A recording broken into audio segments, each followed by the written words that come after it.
فبأي آلاء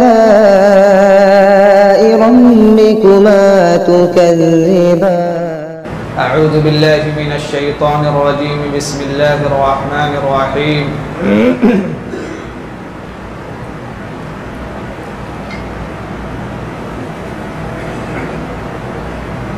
كونوا ربانيين بما كنتم تعلمون الكتاب وبما كنتم تدرسون وقال النبي صلى الله عليه وسلم طلب العلم فريضة على كل مسلم أو كما قال عليه الصلاة والتسليم.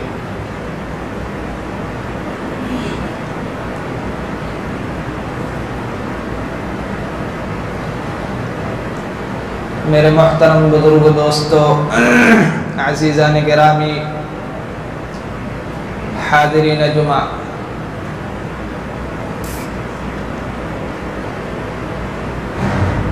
میں نے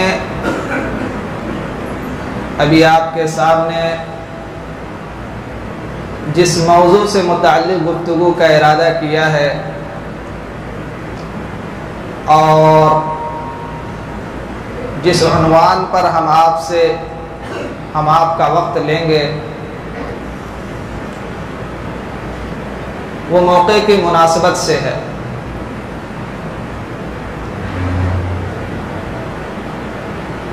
دراصل یہ جو مہینہ چل رہا ہے، یہ شوال المکرم کا مہینہ ہے۔ اردو میں، عربی میں اسے شوال کا مہینہ اور عام زبانوں میں عید کا مہینہ کہتے ہیں۔ یہ مہینہ بھی اختتام پر ہے اور گزرنے والا ہے۔ یہ مہینہ دراصل مدارس اسلامیہ کی تعلیمی سال کا آغاز ہوتا ہے۔ جس طرح سے عصری تعلیم گاہوں میں، کالجز اور یونیورسٹیوں میں ایک مہینہ 2 مہینہ ایسے گزرتے ہیں جو ان کی تعلیمی سال کا، ایجوکیشن ایئر کا وہ آغاز ہوتا ہے، جنوری فروری کا مہینہ ہو۔ اسی طرح سے مدارس اسلامیہ کا یہ جو دستور ہے اور دینی مدارس کا جو نظام چلتا ہے، وہ اسی شوال المکرم کے مہینے سے اس کا آغاز ہوتا ہے اور پھر یہ رجب شعبان کے مہینے میں جا کر کے اینڈ ہوتا ہے، وہیں اس کا اختتام ہے۔ آپ کہیں گے کہ مدارس کا تعلق تو علماء سے ہے، مولانا سے ہے، حفاظ سے ہے، قراء سے ہے، ان کا وہ اپنا نظام ہے، ان کی اپنی سرگرمیاں ہیں، اس سے ہمارا کیا واسطہ، ہمیں اس سے کیا سروکار۔ تو جان لیجئے کہ مدارس اسلامیہ یہ آپ کے ہیں۔ مدارس کا وجود آپ کے وجود سے ہے، مدارس اسلامیہ کی بقا آپ کی بقا سے ہے، آپ کی بقا مدارس اسلامیہ سے ہے اور مدارس اسلامیہ کی بقا آپ سے ہے۔ مدارس میں پڑھنے والے جو ہوتے ہیں وہ کوئی اللہ کی طرف سے بھیجے ہوئے نہیں، کوئی فرشتے نہیں ہوتے، وہ آپ ہی میں کے ہوتے ہیں۔ مدارس اسلامیہ میں خدمت کرنے والے کوئی الگ سے نہیں آتے، انہیں الگ سے اللہ تبارک تعالیٰ نے آسمان سے نہیں بھیجا ہے، بلکہ وہ ہم ہی اور آپ کے ہی لوگ ہوتے ہیں۔ آپ ہی کے لوگ ہیں جو مدارس میں پڑھتے ہیں، آپ ہی کے لوگ ہیں جو مدارس میں خدمات انجام دیتے ہیں، اور آپ ہی کے لوگ ہیں جو مدارس کا تعاون کرتے ہیں، جن کے تعاون سے مدرسے چلتے ہیں۔ تو مدارس اسلامیہ کے بارے میں جب گفتگو ہو تو ذہن میں اگر یہ خیال آئے تو اس خیال کو نکالنا چاہیے کہ مدارس کا تعلق علماء سے ہے، مدارس کا تعلق مولانا سے ہے، فضلاء سے ہے، حفاظ و قراء سے ہے، وہ ان کا کام ہے، ان کی سرگرمیاں ہیں، وہ جانے، ان کا عمل جانے، اور وہ اس کے تئیں فکر مند ہوں۔ ایسا نہیں ہے۔ مدارس اسلامیہ یہ کیوں بنائے گئے، اس کی بنیاد کیوں ڈالی گئی اور اس کے مقاصد کیا ہیں، یہاں کون لوگ پڑھتے ہیں، یہاں کیسے لوگ تیار ہوتے ہیں، کیسے رجال کار یہاں سے بنائے جاتے ہیں۔ کچھ لوگوں کے درمیان کچھ لوگوں کا تصور اور ان کا خیال یہ ہے کہ مدارس میں ایسے لوگ بنائے جاتے ہیں جو دنیا سے بالکل بے پرواہ ہو، بلکہ بعض لوگوں نے تو یہاں تک کہ سوال کیا ہے مجھ سے کہ مدارس میں پڑھنے والے لوگ شادی بھی کرتے ہیں یا نہیں کرتے ہیں۔ ان کو یہاں تک یہ خیال ہے اور وہ یہ تک سمجھ رکھے ہیں کہ یہ ایسے ہی ہے جیسے کہ دوسرے غیروں میں اور دوسرے دھرم میں وہاں کے پنڈت حضرات اور وہاں کے اہل علم حضرات جو دھرم گرو ہوتے ہیں وہ بالکل دنیا کے نظام سے الگ ہو کر کے راہب بن کر کے گزارتے ہیں۔ کہیں یہ لوگ بھی تو اسی طرح نہیں ہے کہ راہب بن کر کے زندگی گزارتے ہوں، اپنے اہل و عیال سے دور، اپنے خاندان سے دور، اپنے معاشرے سے دور اور نظام زندگی سے بالکل الگ ایک نیا نظام زندگی ان کے پاس ہو، تو یاد رکھیے یہ سب بالکل بے بنیاد اور غلط بات ہے۔ ہمارے مدارس بس فرق یہ ہے کہ آپ اسکولوں میں ہوں، کالجز میں ہوں، یونیورسٹیوں میں ہوں، وہاں عصری تعلیم دی جاتی ہے، یہاں دینی تعلیم دی جاتی ہے۔ نظام زندگی اس کا بھی وہی ہے، صبح وہ بھی کرتے ہیں، صبح یہاں بھی ہوتی ہے، شام وہ بھی کرتے ہیں، شام یہاں بھی ہوتی ہے، لیکن ہاں ان کی صبح کا طریقہ الگ ہے، ہماری صبح کا طریقہ الگ ہے، ان کی شام کا طریقہ الگ ہے، ہماری شام کا طریقہ الگ ہے۔ یہاں انسان کو انسانیت سکھائی جاتی ہے، انسان کو انسان بنایا جاتا ہے، ایک شخص کو صحیح معنوں میں کس طرح سے انسان ہونا چاہیے اس کے مطابق اسے ڈھالا جاتا ہے۔ علماء نے لکھا ہے کہ مدارس میں ایک شخص کو پیر کے ناخن سے لے کر کے سر کے بال تک اس کو انسان بنایا جائے، اگر پوری دھرتی میں کوئی جگہ ہے تو وہ مدارس اسلامیہ ہے، جہاں انسان کو صحیح معنوں میں ایک انسان بنایا جاتا ہے، جہاں چھوٹے چھوٹے بچے پڑھتے ہیں، جہاں بالغ بھی ہوتے ہیں، نابالغ بھی ہوتے ہیں، لیکن ان کا طرز زندگی آپ آ کر کے جب ان کے طرز زندگی کا مطالعہ کریں گے، جب ان کے طرز زندگی کو دیکھیں گے تو آپ کو رشک ہوگا، آپ کو فخر ہوگا کہ ایسے بھی لوگ آج بھی دنیا میں موجود ہیں کہ دن بھر کا پورا شیڈول اور دن بھر کا پورا طرز زندگی کیا ہو وہ اس کے مطابق پوری زندگی پورا دن گزار رہے ہوتے ہیں۔ تو یہ دراصل تربیت گاہ ہے، فوجی چھاونی ہے۔ جس طرح سے ایک ملک میں فوج ہوتے ہیں، پولیسز ہوتے ہیں اور اس کے کئی اقسام ہوتے ہیں، کئی انواع ہوتے ہیں، طرح طرح کے فوج ہوتے ہیں، طرح طرح کی کرمیاں ہوتی ہیں، پولیسز ہوتے ہیں، اسی طرح سے مدارس بھی دراصل فوجی چھاونی ہے۔ یہاں ایسے لوگ تیار کیے جاتے ہیں اور ایسے رجال کار تیار کیے جاتے ہیں جو دین اسلام کے سچے داعی اور دین اسلام کے سچے خادم ہوتے ہیں۔ یہاں ایسے لوگ تیار کیے جاتے ہیں جو قرآن و حدیث کے سچے رہبر اور قرآن و حدیث کے سچے پاسباں ہوتے ہیں۔ انہیں یہ نہیں اور ان کے دل میں یہ بات نہیں آتی کہ دنیا کیا کہے گی، عوام کیا کہے گی، لوگ کیا کہیں گے، ہم یہ پڑھ رہے ہیں، لوگ کہیں گے تم جاہل ہو، تم ان پڑھ ہو، تم گنوار ہو، تمہیں دنیا نہیں آتی، تمہیں ABCD نہیں آتی، تمہیں عصری تعلیم گاہوں سے تمہیں واقفیت نہیں۔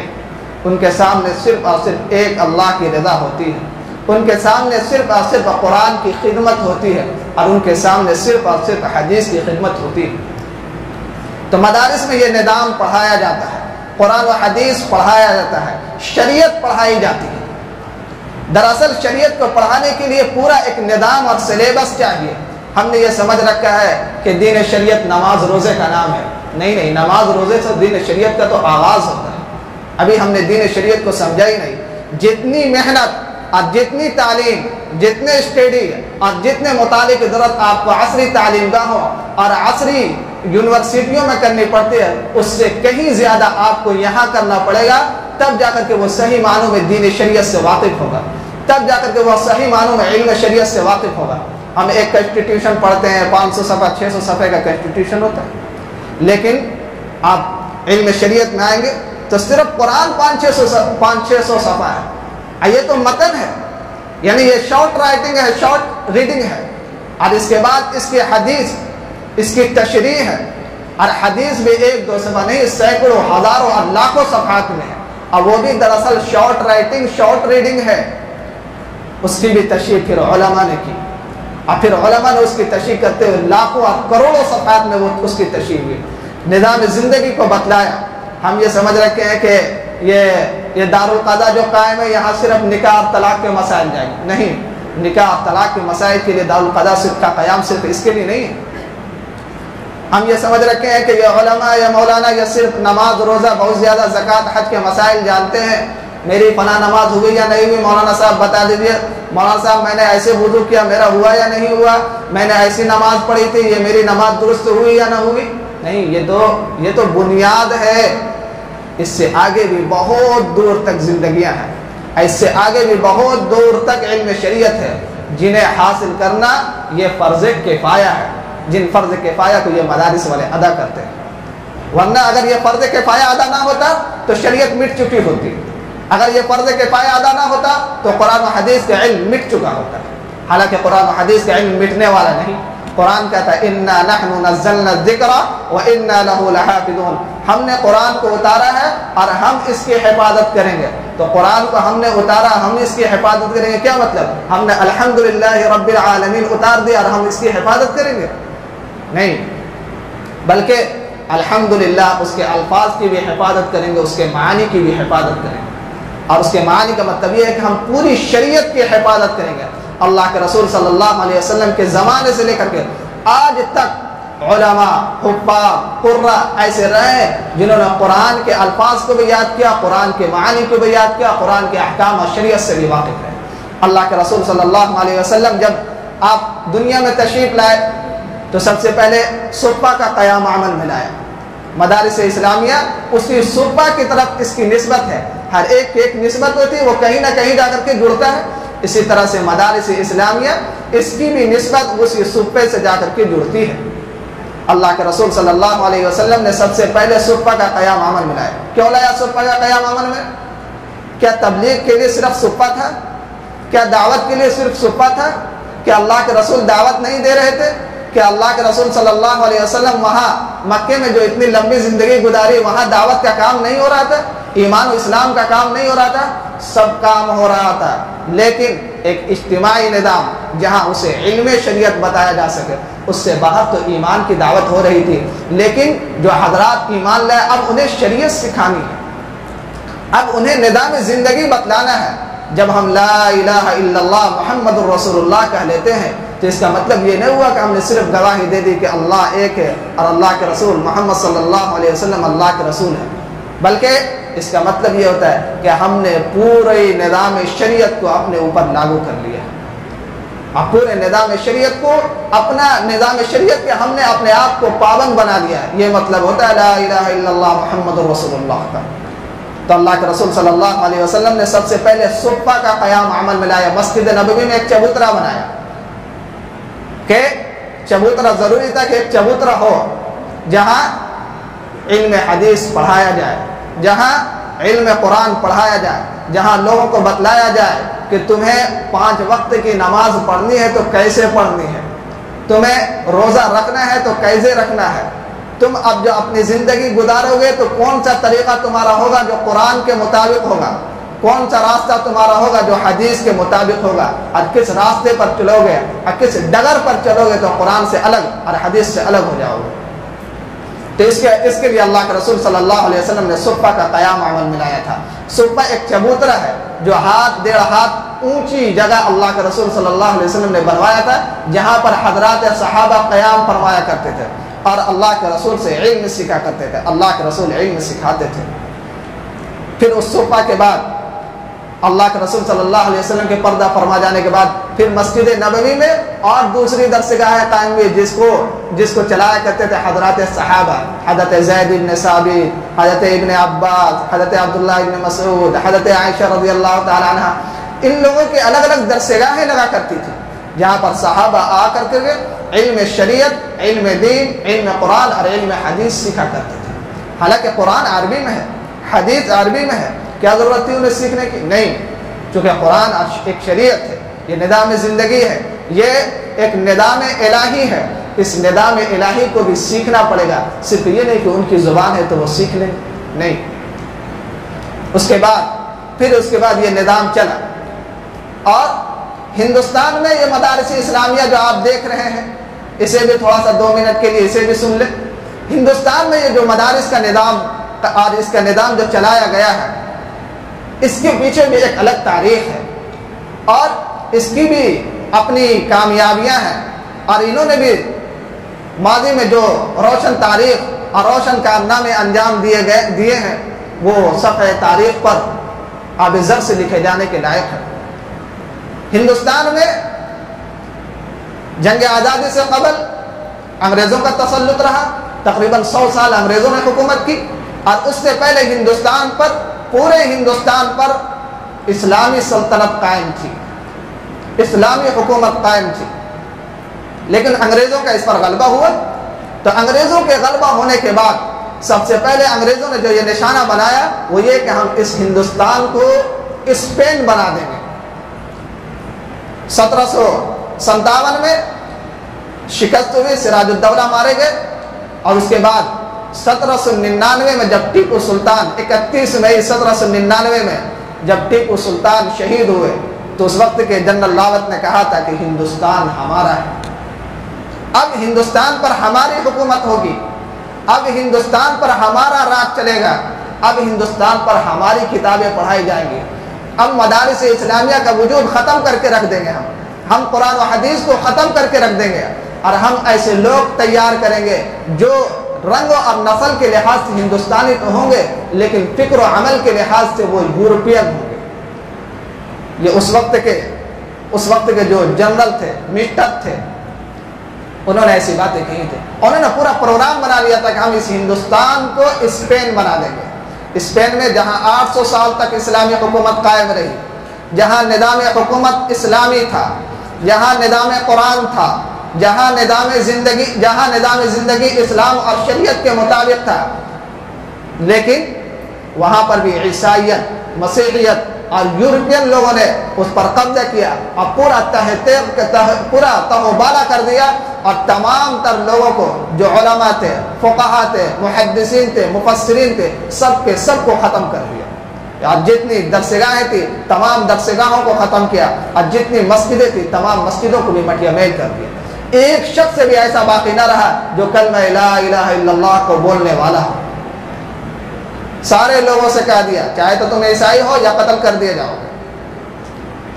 چنانچہ انہوں نے یہی پروگرام شروع کیا اس ہندوستان کے لیے, اور انہوں نے چاہا تھا کہ ہم اس ہندوستان کو بھی اسپین بنا دیں گے. اس ہندوستان پر بھی حکومت وہ ہوگی جو اسپین والی ہے. اس ہندوستان میں بھی وہی سلیبس اور وہی نظام چلے گا جو نظام اسپین اور یورپ کا ہے. اور پھر 1857 میں ایک آخری جنگ ہوئی, جنگ آزادی کی, جس میں بھی پھر مسلمانوں کو شکست ہوئی. اور یہ شکست اپنوں کی غداری سے ہوئی تھی. رجب علی خان, مرزا الہی بخش, نجف خان, یہ وہ لوگ تھے جنہوں نے دلی کے دروازے کھول دیے. اور پھر انگریزوں کو موقع ملا اور انہوں نے ہندوستان پر بآسانی غلبہ حاصل کی. تو انہوں نے غداری کی تھی, اپنوں نے غداری کی. رجب علی خان, مرزا الہی بخش, نجف خان اور اس کے ساتھ 2-4 لوگ اور اس کے بدلے میں رجب علی خان کو انگریزوں نے ڈھیر سارا سونا دیا تھا. امبالہ اس کا گھر تھا, تو امبالے میں اس نے اپنے گھر کے سامنے ایک فوارہ بنایا, سونے کا فوارہ, اور اس فوارے سے شراب نکلا کرتی تھی, جس شراب کو وہ شام کے وقت اپنے حواریین, اپنے دوست یاروں کے ساتھ بیٹھ کر کے پیا کرتا تھا. یہ اپنوں کی غداری ہے. جب قوموں کا نصیب ڈوبتا ہے تو کسی ایک کی ناکامی کی وجہ سے نہیں, بلکہ اس میں تمام لوگ شریک ہوتے, اکثر لوگ شریک ہوتے. تو یہ اپنوں کی غداری کی وجہ سے اسلامی سلطنت ڈوبی ہندوستان میں. اب پورا ہندوستان غیروں کے تسلط میں, یورپین کے تسلط میں, انگریز کے تسلط میں آ چکا تھا. اب ظاہر ہے جب انگریز کے تسلط میں کوئی قوم آئے, جب انگریز کے تسلط میں کوئی علاقہ, کوئی خطہ اور کوئی ملک آئے تو وہ کیا سوچیں گے؟ ان کا اپنا یہی ان کی اپنی یہی سرگرمی تھی، ان کا اپنا یہی منصوبہ تھا کہ ہم اس ہندوستان سے سب سے پہلے یہاں سے اسلام کو ختم کریں گے، یہاں سے قرآن کے نظام کو ختم کریں گے، یہاں سے حدیث کے نظام کو ختم کریں گے۔ اور اس کے لیے انہوں نے سب سے پہلے جتنے بھی بڑے بڑے علماء تھے، جتنے بھی بڑے بڑے مفسرین اور محدثین تھے، سب کو تختہ دار پر لٹکانا شروع کیا کہ یہ لوگ رہیں گے تو ان کے اندر غیرت جگاتے رہیں گے، مسلمانوں میں ایمانی حمیت جگاتے رہیں گے، مسلمانوں میں اسلامی غیرت جگاتے رہیں گے، اور ایمان کی چنگاری ان کے دلوں میں باقی رہے گی۔ سب سے پہلے انہیں ہی ختم کر دو۔ تو چنانچہ ایسا ہی ہوا، ہزاروں علماء کو شہید کیا گیا۔ اور پھر اس کے بعد جب سارے علماء کو انہوں نے ختم کر دیا، لاکھوں کی تعداد میں جب مجاہدین مارے گئے، تو ان کے یتیم بچوں کو یہ عیسائی مشینروں نے جا جا کر کے مانگنا شروع کیا۔ پورے علاقے خطے اور گھر گھر ان لوگوں نے اپنی تبلیغ شروع کی۔ مسیحی لوگ، عیسائی لوگ، انہوں نے یہ تبلیغ شروع کی کہ یہ جو یتیم بچے ہیں انہیں مجھے دے دو، ہم انہیں کھانا دیں گے، ہم انہیں کپڑے دیں گے، ہم ان کی پرورش کریں گے، ہم انہیں پڑھائیں گے، لکھائیں گے، سب کچھ کریں گے۔ اور مقصد کیا تھا کہ ہم اس کو اپنی پرورش میں رکھ کر کے عیسائی بنائیں گے۔ تو ایسے وقت میں علماء کو فکر دامنگیر ہوئی کہ اب تو اسلام خطرے میں ہے، اب تو قرآن خطرے میں ہے، اب تو حدیث خطرے میں ہے۔ اگر ہم نے اس کی فکر نہ کی، اگر ہم نے اس کی طرف توجہ نہ دی، تو آج 2-4 سال 8-10 سال کے بعد ہمارا بھی وہی حال ہوگا جو حال کل اسپین کا ہوا ہے، جہاں ایک قرآن کا نام لینے والا اور قرآن کو جاننے والا، قرآن کو پڑھنے والا اور کلمہ لا الہ الا اللہ کے مفہوم کو سمجھنے والا کوئی نہیں ہے۔ کل ہمارا بھی یہی حال ہوگا۔ تو ایسے وقت میں ضرورت اس بات کی ہے کہ اسلام کو بچایا جائے، چاہے جائے کہ اسلام کی تبلیغ تو بہت دور کی بات ہے، ابھی اسلام کے بچانے کی فکر کر لو۔ چنانچہ چند علماء نے، چند نفوس نے اس سلسلے میں سر جوڑ کر کے انہوں نے غور و فکر کیا، اور پھر اس کے بعد دیوبند کے سرزمین پر ایک انار کے درخت کے نیچے ایک محمود استاد اور ایک محمود شاگرد اس کو بیٹھایا اور مدرسے کا قیام عمل میں لایا۔ سب سے پہلا مدرسہ 1857 کے غدر کے بعد، یعنی 1866-67 میں اس مدرسے کا قیام عمل میں آیا، اور اس کے بعد پھر یہ مدرسے پورے ہندوستان میں دھیرے دھیرے پھیلتے چلے گئے۔ جو اسلام کے مضبوط قلعے آج ہزاروں اور لاکھوں کی تعداد میں پورے ہندوستان میں مدرسے ہیں، کیا ان مدرسوں کو تعاون حکومت کرتی ہے؟ نہیں، ان مدرسوں کو تعاون آپ کر رہے ہیں، ان مدرسوں کو تعاون اسلامی معاشرہ کر رہا ہے، ان مدرسوں کو تعاون ایمانی حمیت اور ایمانی غیرت رکھنے والا مسلمان کر رہا ہے، جن کے تعاون سے یہ مدرسے چل رہے ہیں، اور جن کے تعاون سے اس مدرسے کا تشخص اور مدرسے کا وجود ہے، اور اس مدرسے کے وجود سے اسلام کا وجود ہے، اس مدرسے کے وجود سے ہمارے اور آپ کا وجود ہے۔ اگر یہ مدرسے ختم کر دیے گئے، اگر ان مدرسوں کو چھیڑا چھاڑا گیا، اور اگر ان مدرسوں کے نظام تعلیم سے چھیڑا گیا، بعض لوگ نظام تعلیم پر بات کرتے ہیں کہ ان مدرسوں میں بھی عصری تعلیم ہو، یہ انگلش پڑھایا جائے، انگریزی پڑھائی جائے، ہندی پڑھائی جائے، سائنس پڑھائی جائے۔ جب ہم سب کچھ یہ پڑھا لیں گے تو یہ عصری تعلیم گاہیں کیوں کریں، یہ اسکول اور کالجز کیوں کریں؟ کوئی ایسی بھی جگہ تو ہو جہاں خالص قرآن کی تعلیم ہو، کوئی ایسی بھی جگہ ہو جہاں خالص حدیث کی تعلیم ہو۔ میں نے کہا کہ یہ علوم اتنے لمبے ہیں، اتنے بڑے ہیں کہ صرف قرآن کو سمجھنے کے لیے علماء نے لکھا ہے کہ صرف قرآن کو سمجھنے کے لیے 13 علوم کی ضرورت ہے، 13 فنون، ایک ایک فن، ایک ایک علم ہے، سب 13 علوم کی ضرورت ہے، تب وہ جا کر کے صحیح معنوں میں قرآن کو صحیح طریقے سے سمجھ پائے گا۔ اور ان 13 علوم کا حال یہ ہے کہ ایک ایک علوم پر مکمل گہرائی اور دسترس حاصل کرنے میں پوری زندگی لگ جائے گی۔ تو ایک قرآن کا علم حاصل کرنے کے لیے اتنے بڑے علوم کی ضرورت ہے۔ تو اگر ہم ان علوم کے ساتھ، قرآن کے ساتھ، حدیث کے ساتھ، علم شریعت کے ساتھ اگر دوسرے علوم کا ہم نے جوڑ دیے تو یہ قرآن کا علم رہ جائے گا، یہ حدیث کا علم رہ جائے گا۔ اسی لیے یہ چند علماء ہیں، یہ چند نفوس ہیں، یہ چند لوگ ہیں، چند اشخاص ہیں جنہوں نے اپنے آپ کو وقف کیا قرآن کے پڑھنے کے لیے، جنہوں نے اپنے آپ کو وقف کیا حدیث کو پڑھنے کے لیے، جو دن رات کی محنت سے قرآن یاد کرتے ہیں، دن رات کی محنت سے قرآن کے معانی یاد کرتے ہیں، اور دن رات کی محنت سے قرآن کی تفسیر پڑھتے ہیں، سمجھتے ہیں۔ اس لیے بہت قابل مبارکباد ہیں وہ لوگ جنہوں نے اپنے بچوں کو مدارس میں وقف کیا ہے، جنہوں نے اپنے بچوں کو مدارس میں قرآن کے حفظ کے لیے اور قرآن کی تعلیم کے لیے اور قرآن کو سمجھنے اور سمجھانے کے لیے وقف کیا ہے، اور بہت قابل مبارکباد ہے، ان کی عظمت اور ان کے وقار و احترام کو سلام ہے جو ان مدارس کو سچے دل کے ساتھ اخلاص کے ساتھ ان مدارس کا تعاون کرتے ہیں۔